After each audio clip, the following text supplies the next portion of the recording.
Hello and welcome to the Lancet Voice podcast. I'm Niall, Boyce, one of the editors in the London office, and I'm delighted to be joined by my friend and colleague in New York, Miriam Sabin. Hi, Miriam. Hi, Niall. So if you read the Lancet, in fact, if you read any medical journal, if you read any newspaper, you'll have seen no shortage of pieces about AI and specifically AI in healthcare. Today we're talking about a slightly different aspect of AI, and this is the role that some people claim it has in worsening, maybe even causing mental health problems. Now we have to be careful here. These are early days. We are seeing through, as Philip K. Dick would put it, a scanner darkly. But to guide us, we're joined by Matteo Nour of Oxford University and Microsoft AI. Although today, for complete transparency, we're talking with the Oxford side of his professional persona. Welcome to the podcast, Matt. Nice to be here. Thank you for inviting me. So, Matt, I've been reading stories in the paper, as I said, and more recently in journals about this thing that people are calling AI psychosis. Though I'm not really sure what it is. I'm not sure if it's psychosis per se, the kind of thing that psychiatrists would traditionally have diagnosed and treated. You're a psychiatrist. You've thought about this. You've written about it. So what do we mean when we say AI psychosis? I think this is a great place to start, Niall. Frankly, I think the term is one very much in need of a concrete definition. I think the way that the term is being used in media reports and by some academics is still a fairly catch-all term for people who use conversational AI chatbots like ChatGPT and who feel that their mental health becomes significantly worse because of it. So that may, in some cases, be psychosis. The person may become paranoid or manic. But when I read these reports myself, it's quite clear that in other cases, the clinical definition of psychosis doesn't really apply. And actually what we're seeing are people forming very strong emotional attachments or parasocial relationships. So I don't think the term has a formal definition. And I certainly don't think that many of the cases that have been described as AI psychosis would meet a clinical psychiatrist's definition of psychosis.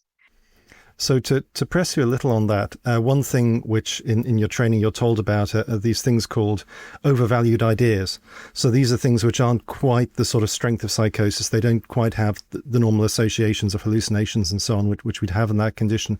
But they're just ideas which are quite unusual, which are quite firmly held and which can be quite damaging to the individual.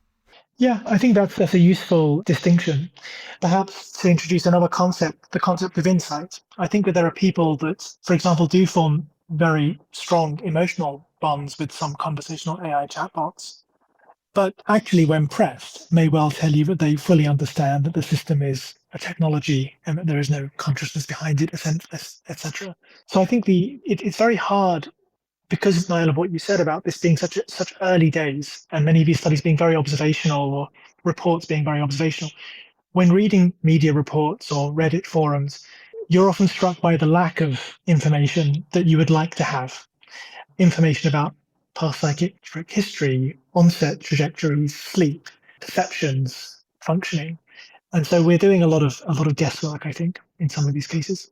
So what's the truth behind some of these media stories that we've been hearing, though? And who is seen to be at risk? So I think what is in no doubt is that there have been cases, very serious cases, where people have come to harm following sort of extended chatbot interactions.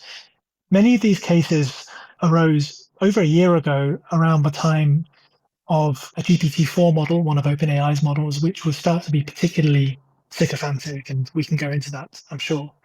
I happen to think that the latest models are much safer in that regard, and there's empirical work on that. But when I mean that people have come to harm, there are cases of people taking their own lives, very sadly, where in reading the transcripts, it's quite clear that some of these older models endorsed that or encouraged it. There may be cases where people have become paranoid or manic, and again, reading these transcripts, you can see that the model may have endorsed some of these ideas. So from a first principles perspective, the people who are at risk of these kinds of bad outcomes are precisely those people who may already have a pre-existing psychiatric history, previous psychiatric episodes, other things going on in their lives that predispose them, sort of isolation, social stressors. I think for now, that's really all we can say. So it sounds like there's a lot of complexity and diagnostic confusion, which means that this sort of fits right into the world of mental health. The thing which strikes me is that this is maybe conditions that we could maybe name, that there are already DSM, ICD terms for, such as depression with psychotic features, such as anxiety. There are maybe some elements here of neurodiversity, I think, might be involved in some of these stories. There are also episodes of what we would traditionally have called psychosis, so schizoaffective disorder, schizophrenia. And then there's these other things which seem to sort of fall slightly outside any of these categories, which is people who are perhaps socially isolated, perhaps spending a lot of time in building, as you say, this sort of parasocial relationship. So this is an immensely complex picture, isn't it? Yeah, I really like that framing. I think that as psychiatrists, we're perhaps very comfortable talking about these DSM buckets, the depressions, the psychoses, the neurodivergence, which I think you are very right to point out. We can even go further and talk about, for example, within the psychological literature, the psychotherapeutic literature, people with insecure attachments, people who may be craving social connection but have social anxiety, and then these models provide a kind of always present outlet for that. But then that does seem to leave out a lot, I agree. And one thing that I've been reflecting on recently is, for example, there are an awful lot of people who, if you find going to certain online forums, will subscribe to certain conspiratorial ways of thinking or patterns of thought which are just slightly outside the norm, but nevertheless find homes within online communities. And I think as psychiatrists, we don't typically have a language for that group of people. It's not a clinical group, but nevertheless, it is a species of human psychology that I think potentially does interact with a system which, unlike other technologies, speaks to you as if it understands you.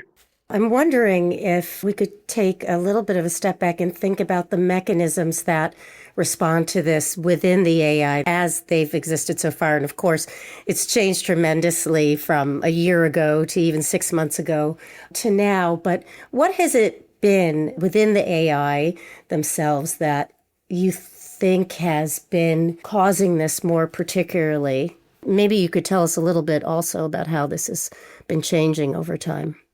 I think that's it's a very broad sort of question, but I'll try and do it justice. So in terms of kind of taking a step back, how these systems actually work, all of these AI models, these chatbots, they're a species of something called a large language model, which is itself a subset of something called a deep neural network. They're basically trained to emit highly probable words given words they have seen in context. That's called pre-training.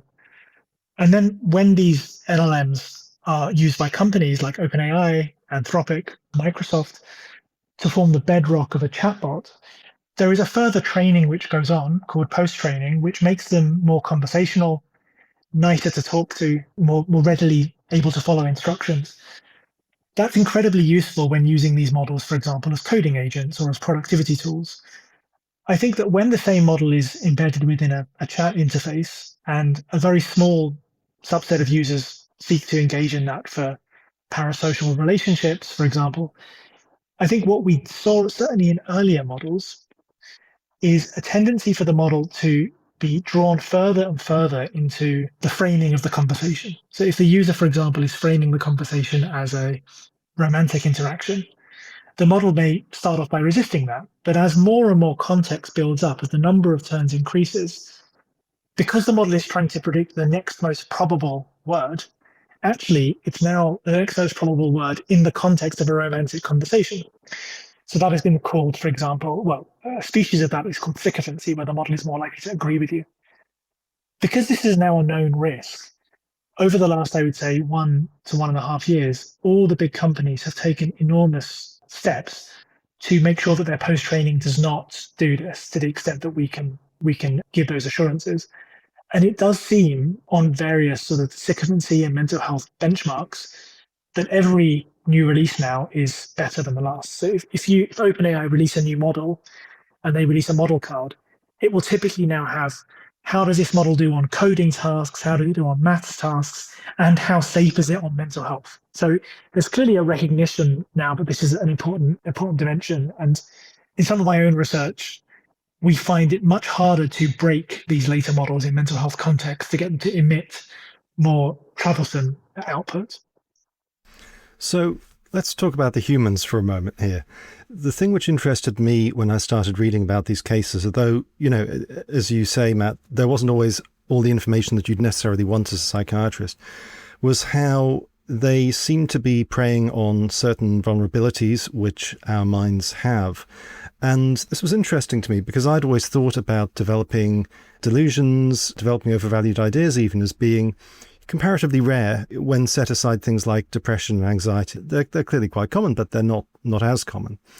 And this seemed to me to suggest that maybe we are as humans more vulnerable than we imagined to our minds going in these directions of sort of fixed, overvalued ideas, maybe even delusions. And I wonder if there are any implications for our understanding of how we process information, how we perceive the world, and how that might interact with mental health conditions, which has emerged from this whole phenomenon. Yeah, that's an interesting angle. I mean, I think so. One of the things that's buried in your question is how vulnerable are humans to this phenomenon? How rare is it? And I guess just some numbers are kind of interesting to contemplate. So ChatGPT has hundreds of millions of users every week, and some small fraction of those users, typically less than, by their own numbers, less than about 1 in 1,000, tend to engage in really deep emotional relationships with these models. And only some small fraction of those will potentially form actual romantic attachments, and maybe those are the ones we read about in the newspaper. So I think it's hard to, we really don't even know much about the prevalence, I would say, of that. So it may well be that this is incredibly rare, just very high signal. But another point is that I do think, this is with my neuroscience hat on, that humans are in the process of constructing an internal model of reality. That's what we're doing. We go around with prior beliefs, we test those out against the observations we find in the world, and then we update those beliefs. And perhaps psychosis represents a failure of that updating. That's one idea. I think what we have with these models is that because social interaction, bouncing your ideas off another person, is such a common way of updating your beliefs, if that other is a sycophantic AI and you happen to be socially isolated, you can see how that may distort the mechanism. It's like being surrounded by a gaggle of yes men, and you're trying to make decisions, and yet everyone around you is telling you that you're on the right track all the time. And it's quite easy to see how you could be led astray. So I do think that human belief formation is fragile. And I think that social connection helps to ground us. So I guess one of the things I'd just like to add is that one of the ideas that's now begun to permeate through AI is the idea of what may be called a humanist AI, the idea that maybe we should be building AI to strengthen social relationships rather than to weaken them, perhaps doing things that social media did not do.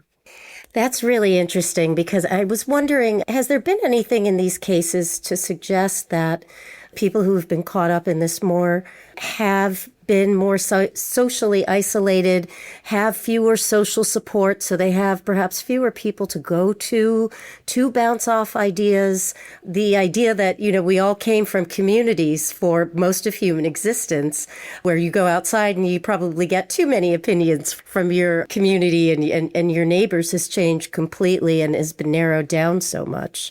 What are your thoughts on that? Yeah, I think there is some data that speaks to this, but it's very observational. It's not causal. About a year ago, maybe a year and a half ago, OpenAI released a couple of papers with MIT colleagues, which in a privacy-preserving way tried to extract markers of social isolation. I think they even asked some of the individuals questionnaire measures before and after. Unfortunately, there was no real control group in this study. So one of the things that if you dig into the data, I think they found is that the level of sort of pre-use baseline social isolation predicted subsequent worsening. So people who were already feeling isolated or had markers of low mood tended to use models more and tended to get worse. There's a lot to unpick there. It's not clear what's causing what. But it strikes me as having enormous face validity that one's baseline level of social isolation may be a pull factor for using models like this. And depending on the model you use and how it's been prompted, it may not be that helpful. You have a lot of responsibility in looking at this work in such an important role. I mean, what do you think some of what can be done in order to further reduce AI? It also sounds to me like there are some ideas around a research agenda there that could be really helpful to informing how companies might manage these issues. Yeah, for sure. I think one of the encouraging things about many of these companies now is their ability to work with clinicians. And in my role currently at Microsoft, I'm employed as a clinician scientist. So I wear a psychiatric knowledge hat, a neuroscience hat, but also an AI hat. And I do see the value of product adjacent research and both in helping understand all of these questions that we've been discussing, but also directly translating that understanding into safety mitigations. There's a lot that can be done in terms of mitigating safety. The two broad buckets, one of them is just how these models are trained, making sure that the training data and the post-training data encourages the kinds of behaviors we want to see in production, which means that, for example, we don't want to reinforce models for agreeing all the time with the user. We do want to instill in the model a sense that some pushback is sometimes useful. And Anthropic, for example, have done a lot of work in this area by publishing a very detailed constitution for AI, multiple dozens of pages describing in detail the kind of behavior they want their AI to inhabit or embody, and then training the model against that. And I think anyone who's used these models does feel that they have increasing sort of levels of psychological sophistication and in some senses sort of intelligence. But the other thing that we're doing, all the companies are doing, and I'm leading at Microsoft as well, is in-house testing. So before you ever release a model to the public, how are you going to test it within the confines of the company against thousands of simulated conversations, working with hundreds of clinicians, for example, to rate conversations, to try and break the models, to try and get an understanding of where improvements could be made. And then once the model is released, there is, just like when you release a medication, a new drug into the world, there is a continuous daily monitoring of the traffic that is coming in for safety signals in a privacy-preserving way. So within my team at Microsoft, we have several doctors who work with us in line with AI engineers, designers, product managers, software engineers. So if a clinician were listening to this, a psychiatrist or a GP, and someone maybe asked them, how should I be using AI, came to them with mental health problems which they thought might be related to it, or maybe they have a pre-existing mental health problem and wanted advice on that. Is there any form of advice out there? I mean, clearly the evidence base is going to be pretty thin at the moment, but I just wonder from your experience where you would direct the clinician in that case. Yeah, so I think there are things we can say now, just from first principles, from learning from what's already emerged. I think one of the things we can say is that AI should never be your sole outlet for discussing emotional psychological problems, that you should always seek to have at least one trusted other. If you're going to be using a general purpose model like ChatGPT to discuss emotional well-being, for example, it needs to be stressed that these models are not medical devices. They're not regulated as such. They're not designed as such. They may help. The person may feel that they help. And certainly many companies, including our own, are trying to ensure these models are helpful, are safe, but they should never substitute for in-person medical care. And so being open with your doctor, with your psychological therapist about what you're using the model for and how often you're using it is key. And then some more broad things, just like with any behavior, you want to be very mindful. Is this crowding out other things in my life? Am I functioning, is my sleep being disturbed? Am I avoiding social interactions because of it? All of the markers of dependence and avoidance that we may. So psychoeducation is a huge part of this. And I would say to the clinician that if the person they're speaking to is unlikely to be able to spot those warning signs, they should probably be discouraged from using the technology. And then from the perspective of a consumer, what I can say, perhaps the main thing I would say is just, if you want to avoid conversations drifting, one of the easiest things you can do is to start a new conversation every time you engage with the model, so that you're starting with a fresh context. Some of the early warning signs that we saw with these models were when the conversation context got very, very large indeed. And from a machine learning perspective, what you're doing there is you're taking a model outside of the distribution where it has been tested in-house, because in-house testing typically is quite short context windows. So there's one other follow-up I have on that, which is that in mental health, we've been hearing a lot about the possibility of digital therapies, because as we know, there's a lot of need out there. There's not enough supply of psychiatrists, psychologists, mental health nurses. There is the idea that digital therapies and maybe no human in the loop, AI-driven digital therapies might make up some of that shortfall. Is this a risk which we now have to think about when we're designing these devices and designing trials? Do we need to be actively looking for and recording this as a potential adverse side effect of these therapies? So 100%. And I think that the trials which are already happening in sort of AI-assisted chatbots for CBT, there have been some very nice cited studies, peer-reviewed, randomized control trials. They have still included a lot of human oversight for safety signals. And typically what that may take the form of is machine learning classifiers that run over conversations and check for markers of, let's say, self-harm or psychotic-like thinking, but actually also manual clinician review. In the same way that when you do a drug trial, you monitor adverse outcomes. These are a set of adverse outcomes. I mean, I guess I do appreciate you bringing it up, Niall, because one of the things that is left out of this discussion is the potential benefit that some people do find.